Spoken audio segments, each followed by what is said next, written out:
She changed my household registration and brought me back to her hometown to lie low. My father owed a huge amount of money to loan sharks. When they couldn't find him, they came after my mother and me. Burly men splashed paint all over our front door. Rumors spread that my mother owed money she couldn't repay. They even sent threatening messages, saying they had the phone numbers of my homeroom teacher and principal.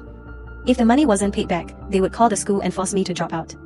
My mother was extremely timid. Any slight disturbance was enough to terrify her. So she transferred me to a high school in this small town. She said the school was good enough, a second-tier key school. She told me not to let the chaos at home affect my studies, to work hard and get into college. At first, I believed her. I was never a pretty girl. Chubby body, acne all over my face during puberty. I was invisible at school. Yet even so, I was bullied. I didn't understand how someone as unremarkable as me could catch their attention. My new deskmate was named Jessica, the daughter of a wealthy family in town. She was beautiful, owned all kinds of sparkling hair ties, and loved socializing. She dressed elegantly even in the smallest details. She studied well, never dozed off in class, and her handwriting was flawless. She was the perfect student in teachers' eyes, academically excellent and socially popular. At first, we got along well. But at some point, I became the common enemy of the entire class. Jessica lived close to the school, so she always arrived early to open the classroom door. One day, she handed me the key, clasping her hands in a pleading gesture. "Anna, could you help me open the classroom tomorrow? I have something to do. I'll buy you coffee." "Thank you so much." I happily agreed. After that, the number of times she had something to do increased. I didn't mind, even though my home was far away. To help her, I had to wake up an hour earlier every day. I humbled myself to please her, hoping to gain my first friend at this new school. Gradually, items began going missing in the class, first a pen, then a new notebook, and later, money. The school's facilities were poor. The classroom cameras were merely decorative.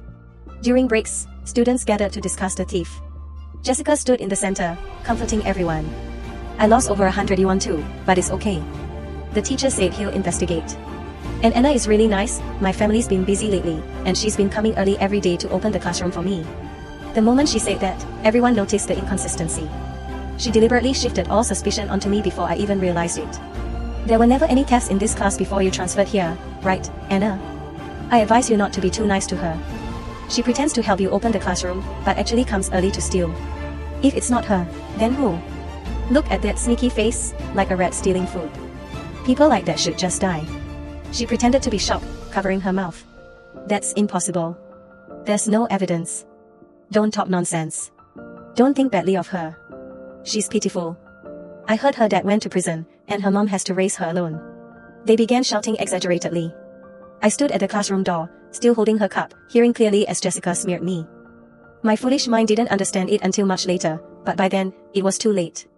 Rumors spread like the flu, carried by every drop of saliva. Strange looks, furtive glances, malicious teasing clung to me like lice, creeping into my collar and covering my body. They huddled in corners, giggling and whispering. They judged my transfer, my appearance, my family, and constructed a dark lie for me out of thin air. Everything happened quietly and suddenly. The homeroom teacher never found the thief. So he gave the thief a chance to repent.